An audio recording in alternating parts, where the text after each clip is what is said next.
My wife stole $2,500 to reverse her tubal ligation for her unemployed ex. He texted her, "Just get him to cover it, he won't push back." Her whole family pushed me to pay the rest while I built a manila folder in silence. Then at family dinner, I read their exact texts out loud. "My name is Luke. I'm in my late 30s. I manage commercial properties, not exciting, but the kind of work that teaches you to read a contract carefully and never assume a handshake means anything without documentation. 2 years before Renata and I got married, I bought the house we were sitting in that evening. My name on the deed, my down payment, recorded and filed. When we did marry, we signed a prenup. This was actually Betty's idea, Renata's mother, because Betty wanted to make sure Renata was protected. I found that reasonable. I signed without argument. I remember thinking I'd probably never need to look at that document again. I was wrong about that, but not in the way Betty intended. I keep records of everything. Not out of suspicion. That's just how I'm wired. Renata and I had been married 4 years. The first 2 were functional, not a fairy tale, but stable, which I'd take over a fairy tale most days. She worked in marketing, I covered the mortgage, we split household costs. Then, about 18 months before that Tuesday, Renata left her job. Burnout, she said. She needed space to figure out her next move. I told her to take whatever time she needed. I meant it genuinely. The plan to figure things out expanded without a firm end date. My take-home was around $5,400 a month. Household expenses ran roughly $4,100, groceries, utilities, insurance, the usual. I covered all of it. I want to be clear, I had agreed to this arrangement, and I don't say any of it to cast myself as a martyr. I say it because context matters, and the context is that when Trent re-entered the picture, he was not entering a situation where the financial weight was evenly distributed. Trent was Renata's ex from before we met. They'd dated 2 years in their late 20s, ended it, stayed loosely connected, the kind of open door that never quite gets shut. By the time his name showed up in our kitchen conversation, he was on his second layoff in 3 years, currently without a lease of his own, and in Renata's careful phrasing, between things. No stable income.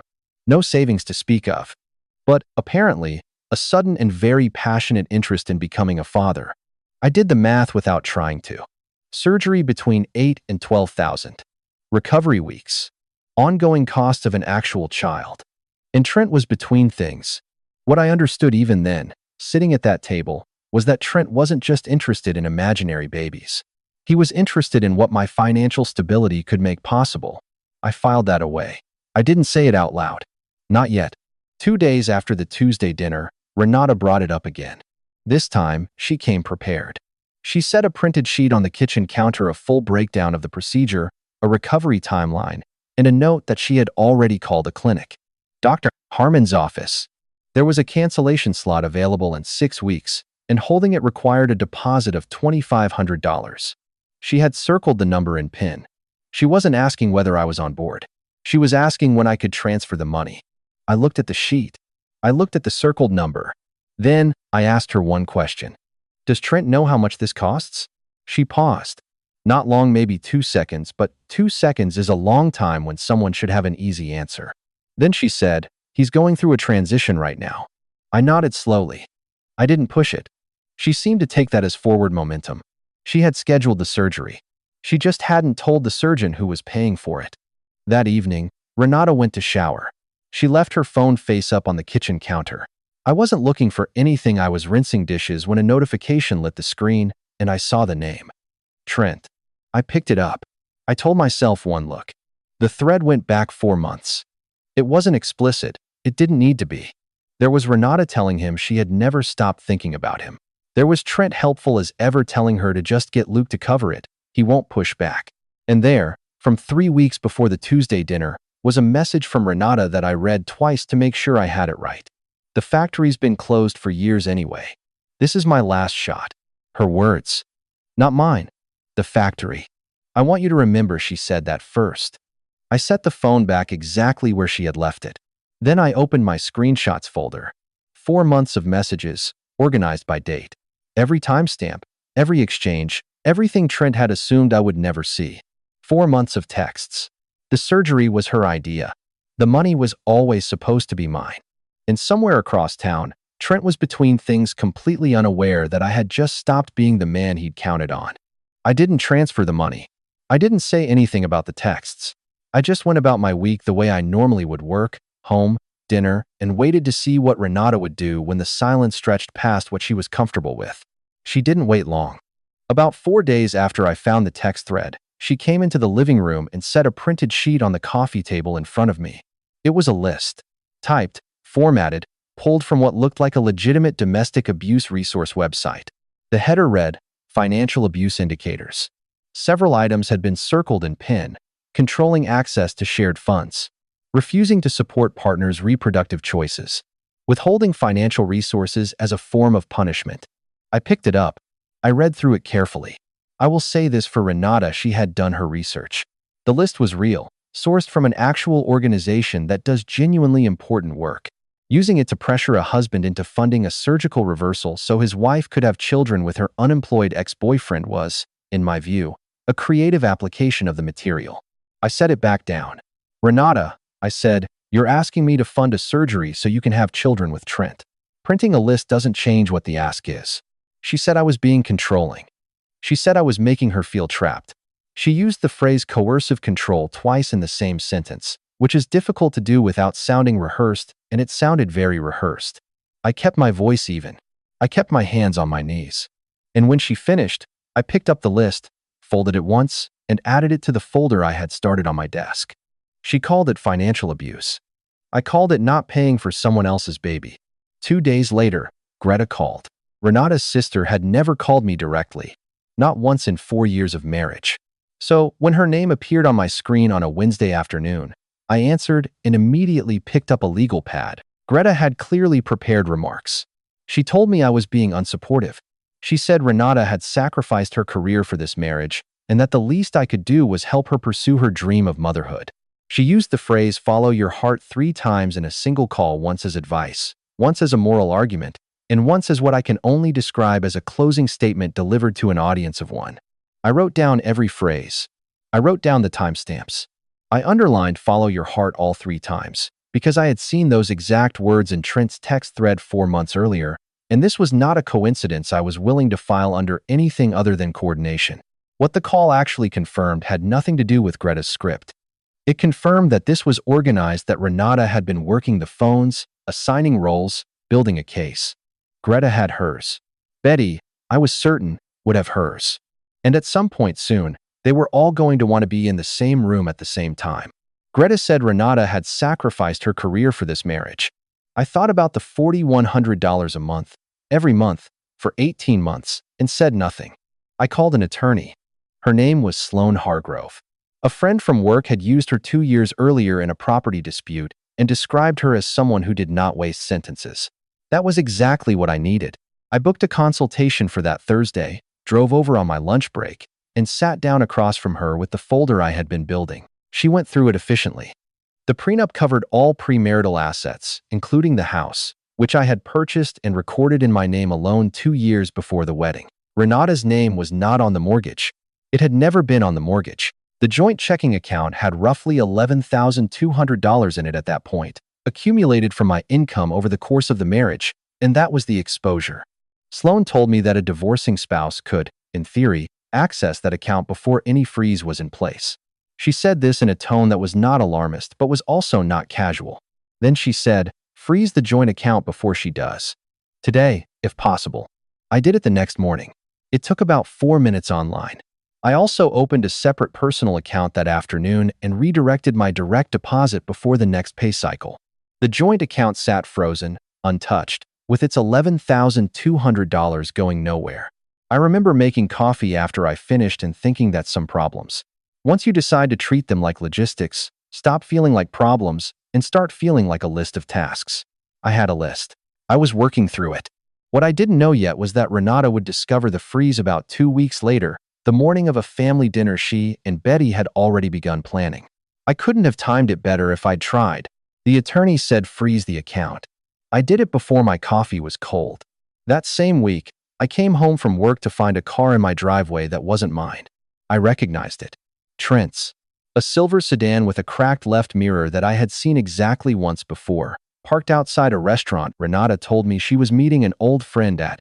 I had not thought much of it at the time. I thought plenty of it now. I walked inside. Trent was sitting at my kitchen table. He had a glass of water in front of him and the particular ease of a man who has been made to feel at home somewhere that isn't his home. Renata appeared from the hallway and said this wasn't a big deal. She had just wanted him here for moral support during a conversation she had planned to have with me about moving forward. I noticed the jacket. Dark green, fitted, the kind of thing Renata had sent me a link to about a month ago, asking if I thought it would suit him. I had not approved the purchase, but I had seen the charge on the joint statement. $68. Now it was sitting at my kitchen table. I set down my bag. I offered Trent coffee. He said yes. I poured it, sat down across from him, and said, very pleasantly, "So, how's the job search going?" He said he was exploring options. Renata cut in immediately. She said this wasn't about Trent's employment situation and that I was missing the point. I said I wasn't missing anything, I was just curious about the financial architecture of the plan, specifically how many people were contributing to this reopening project versus how many were simply along for the ride. The temperature in the room dropped. Trent looked at his coffee. Renata looked at me with the expression she used when a conversation wasn't going the direction she had rehearsed. I smiled and let the silence sit. What I understood, watching Trent in that moment, was that he wasn't nervous about me. He was calculating. There's a difference, and once you see it, you can't unsee it. He wasn't there for Renata.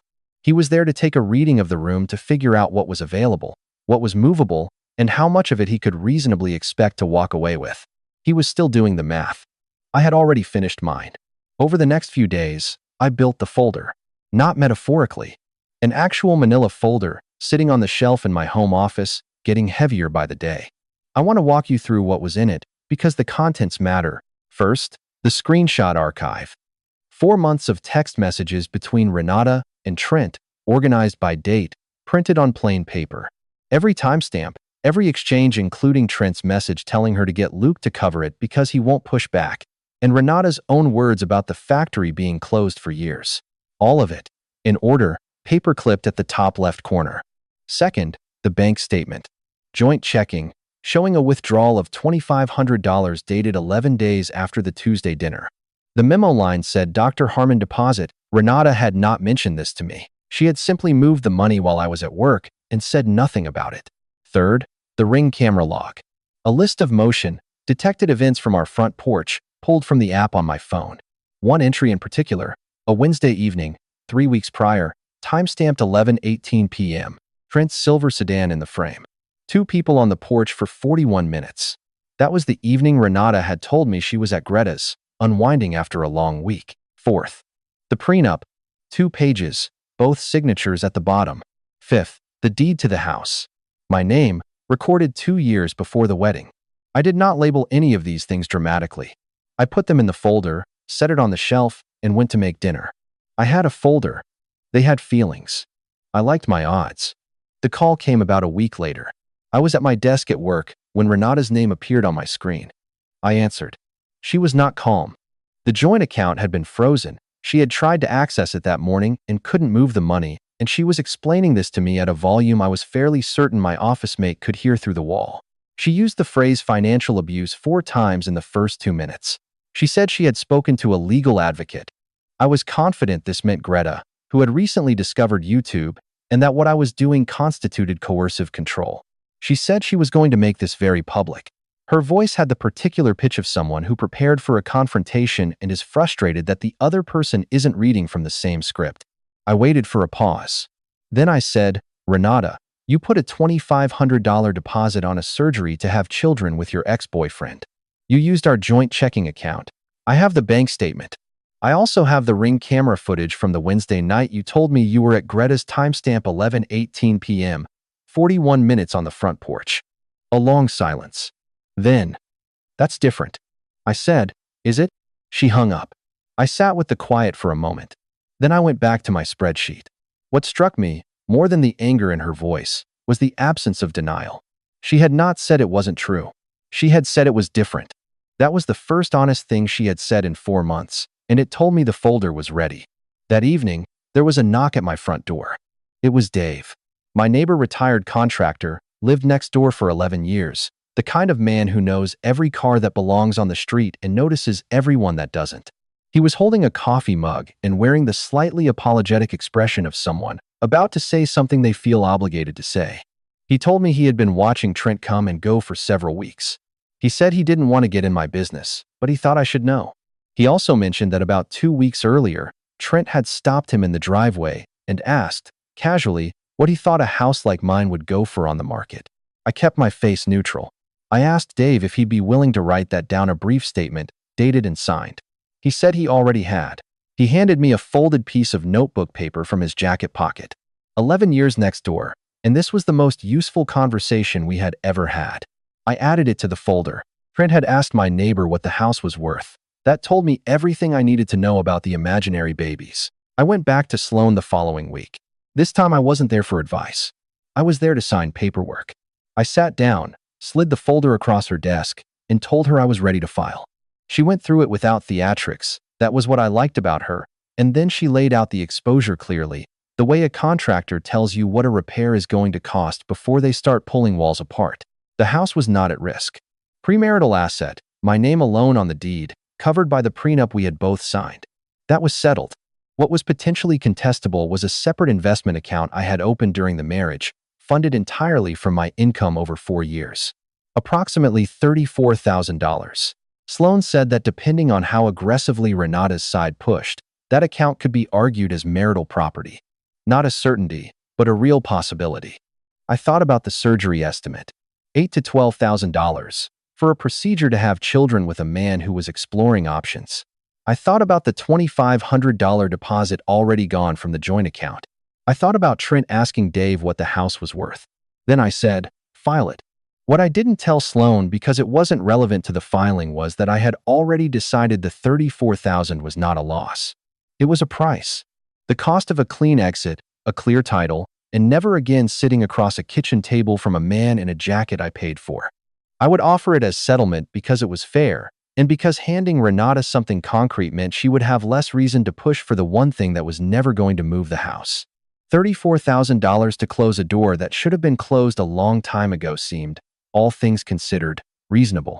Sloan filed the divorce petition that afternoon.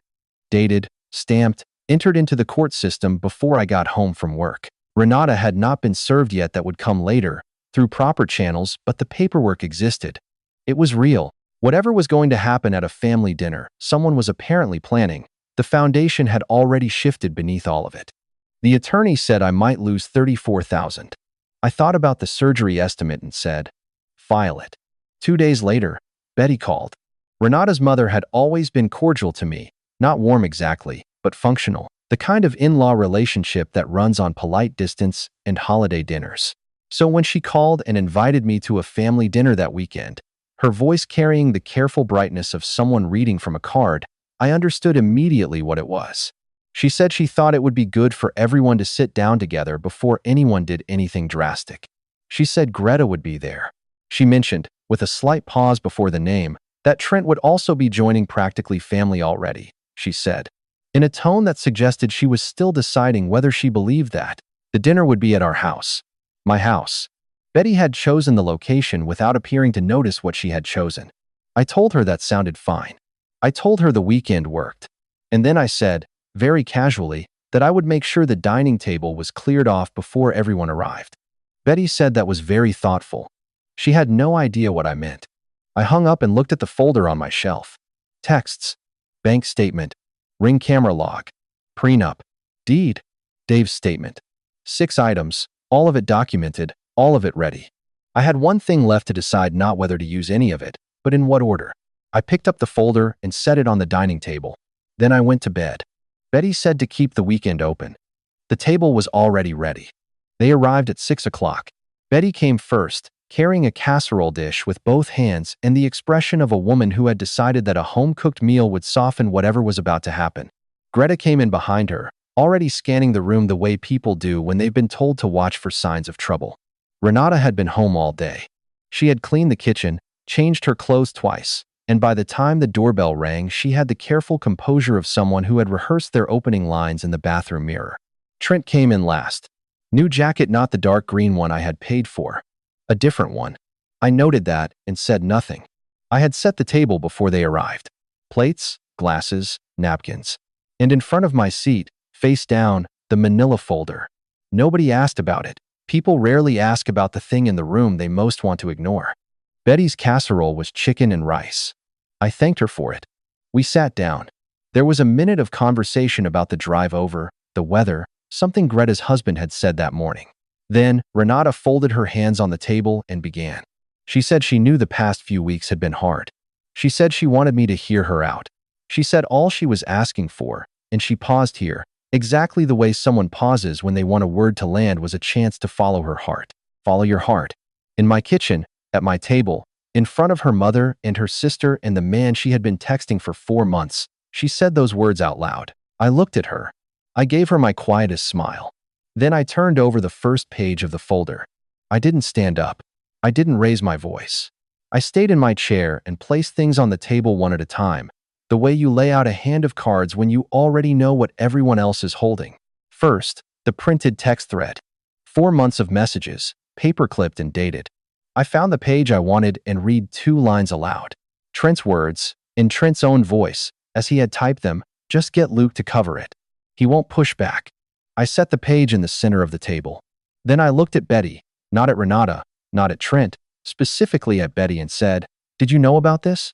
Betty had not known. I could see that clearly. Second, the bank statement. Joint checking, $2,500, memo line reading Dr. Harmon deposit, dated 11 days after the Tuesday dinner. I set it next to the texts. Greta's expression did something complicated. Renata's jaw tightened. Third, the Ring camera log. I read the entry aloud. Wednesday evening, 11:18 p.m., 41 minutes. Trent's vehicle confirmed in frame. I noted the date. I noted that Renata had told me she was at Greta's that evening. I set the log on top of the statement and looked at Greta directly. Greta looked at her sister. Renata did not look back. I let the silence run for a moment. Then I said, I want to make sure everyone at this table understands what is actually being asked of me. Renata would like me to fund a surgical reversal so that she and Trent, I gestured toward Trent with the same pleasantness I had offered him coffee the week before, can pursue what she described in her own messages as imaginary babies. Trent, for his part, is currently exploring options on the employment front. So the entire financial foundation of this dream rests on me. I want everyone in this room to understand that clearly, because I think some of you were told a different version of this story. Nobody spoke. Trent's hand moved toward his coffee cup and stopped. I took the prenup from the folder and set it down. Then the deed. The house has been mine since 2 years before Renata and I married. The prenup covers all premarital assets. Betty, you were actually the one who suggested we sign it, so you know exactly what it says. I filed for divorce 3 days ago. Renata will receive a settlement from the investment account, approximately $34,000, which I agreed to because it is fair, not because it is legally required. Another silence. Longer this time.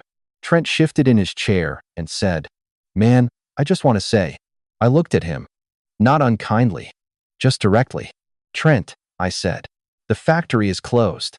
It was always closed. The reopening was never going to be funded by me." He closed his mouth. Betty set down her fork. She did not speak for Renata. She did not look at Trent. She looked at the table and stayed very still, which was, in its own way, the loudest thing that happened in that room all evening. The folder sat empty in front of me. Everything that had been in it was now on the table.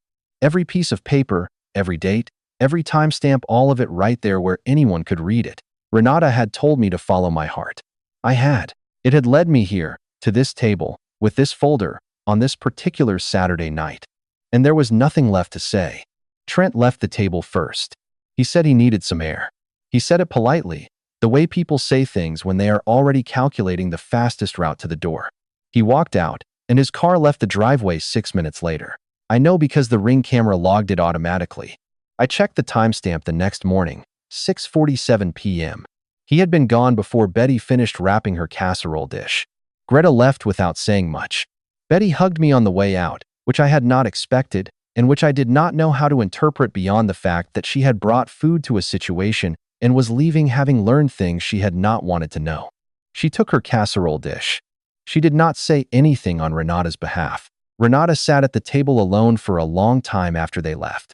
I went to my home office and closed the door. My phone showed 4 missed calls from her by 10 o'clock and a fifth at 1:14 inches the morning. I did not answer any of them. There was nothing to negotiate and nothing to explain. The folder was empty. The table had been cleared. 6 weeks later, Renata's attorney contacted Sloan about the settlement. Renata accepted the $34,000. She had moved into Greta's spare room by then, I knew, because Greta's address appeared on the paperwork. The house stayed mine. The title stayed clean. About a month after that, I heard through a mutual contact that Trent had withdrawn $6,000 from a joint account he and Renata had apparently opened together sometime after the dinner, the last of whatever she had access to. Then he relocated to another state. No forwarding address. No explanation that anyone passed along to me. The factory, as it turned out, had no plans to reopen for anyone. She told me to follow my heart. I did. I followed it straight to a lawyer's office, a clean title, and a Tuesday evening where nobody was sliding a medical estimate across my dinner table. The dining table is still there. It's just mine now. If any part of this felt familiar, drop it in the comments. You might be surprised how many people have been handed that same dinner check.